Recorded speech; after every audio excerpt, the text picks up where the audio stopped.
से हैं। हेलो प्यारे बच्चों, कैसे हो आप सब? आई होप आप सब बहुत अच्छे होंगे। आज हम क्या डिस्कस करेंगे? आज हम करेंगे माइंड द लॉजिक्स। तो अपने माइंड को इस्तेमाल करके इन क्वेश्चंस को सॉल्व करना है। तो आइए, किस तरीके से आप सॉल्व करोगे? देखो, सबसे पहला question, how many cage do you need if you have to pack 112 pair of shoes into cage that each hold 28 shoes. तो इस क्वेश्चन में क्या बोला है कि अगर आपके पास बहुत सारे, how many cage do you need, आपको कितने केस की जरूरत पड़ेगी अगर आपके पास 112 पेयर ऑफ शूज हो, और it into cases that each hold 28 shoes. हर एक केस में 28 शूज रखे जा सकते हैं। तो आपको कितने केस की जरूरत पड़ेगी 112 पेयर ऑफ शूज रखने के लिए? लगाओ दिमाग लगाओ, कितने केस की जरूरत पड़ेगी? तो मैं यहाँ एक क्वेश्चन आपको सॉल्व करवा के बताती हूँ। तो हमारे पास 112 पेयर ऑफ शूज हैं। तो अगर इनके हाफ कर दें, 112 पेयर है, तो मतलब अगर हम सिंगल की बात करें तो कितने होंगे? इनके डबल कर लो। अभी हमें डबल करना ही नहीं है, 112 पेयर ही रखते हैं। वन केस में 28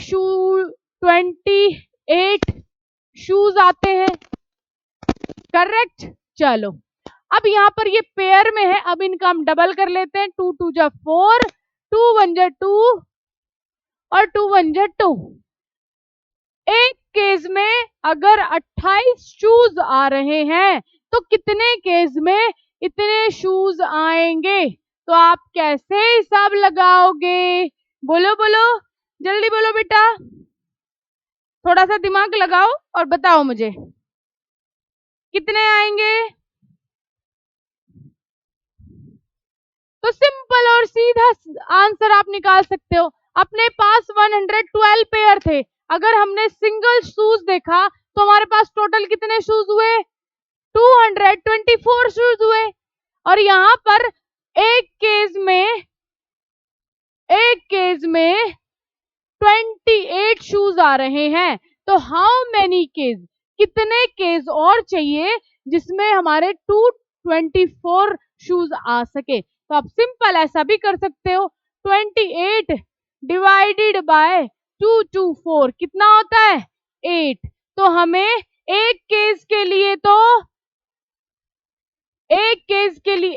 में 28 शूज आ रहे थे, तो 8 केस में 224 शूज आएंगे। तो आप कैलकुलेट करके अपना माइंड लगा के देख लेना। तो यहाँ पे आप क्या लिखोगे? 8, ठीक है। कोई प्रॉब्लम तो नहीं किसी को? इस तरीके से क्वेश्चंस आपने सॉल्व करने हैं। मैं इनके आंसर बता दूं और आप इनको करेंगे सोल्व। दूसरा क्वेश्चन है, introducing a boy a girl, he is the son of the daughter of the father of my uncle, how is the boy related to the girl? एक लड़का है, एक लड़की ने कहा he is the son of daughter of the father of my uncle, ये मेरे uncle की डॉटर का बेटा है। तो ये रिलेशन में क्या हुआ लड़की के? बोलो जल्दी। ये रिलेशन में हुआ ब्रदर, ठीक है, okay. Introducing a woman, Tina सेड्स she is the only daughter of the mother of my mother, how is the woman related to टीना? तो टीना एक वुमेन से बोल रही है, she is only daughter of my mother, ये मेरी मदर की एक लौती एक डॉटर है। how is the woman related to टीना? तो टीना का क्या रिलेशन हुआ उस वुमेन के साथ? तो आप लोग आंसर करिए जल्दी, क्या रिलेशन हुआ? किसी को मालूम है? मैटरनल आंटी, क्या? मैटरनल आंटी, वेरी गुड बेटा। Then next, if you write the letter of the alphabet from left and right, which letter would be midway between G and Q? G and Q के बीच में कौन से letter आएगा? जी and Q के बीच में। If you write the letter of alphabet from left and right, right which would be midway between G and Q के बीच में कौन सा लेटर है? Letter L. Next, Ravi is taller than Monu and shorter than Gopal. Ravi Monu से लंबा है और किससे? गोपाल से छोटा है। जो इज देन मनीष, जो is taller then Manish but shorter than Monu. जो जोए नाम का बॉय है वो मनीष से लंबा है लेकिन मोनू से छोटा है। How is the shortest in group? तो ये बताओ उस ग्रुप में कितने छोटे लड़के हैं? बोलो जल्दी। How is in the group, group में कितने छोटे लड़के हैं? जल्दी आंसर करेंगे इसका बेटा। कौन छोटा है? तो इसमें है मनीष, मनीष सबसे छोटा है। ठीक है, आ जाओ। नेक्स्ट क्वेश्चन है, if you remove the letter RIPE from the name of biggest planet in the solar system, what word will you get? अगर हम RIP को निकाल दे एक biggest solar planet, solar system के एक बिगेस्ट सोलर प्लैनेट से, तो वो क्या रह जाएगा? क्या बनेगा? क्या बनेगा? JUT निकाल दिया। बिगेस्ट सोलर प्लैनेट कौन सा है? जुपिटर, और जुपिटर में से हमने ये सब निकाल दिया तो क्या बना? JUT बन गया।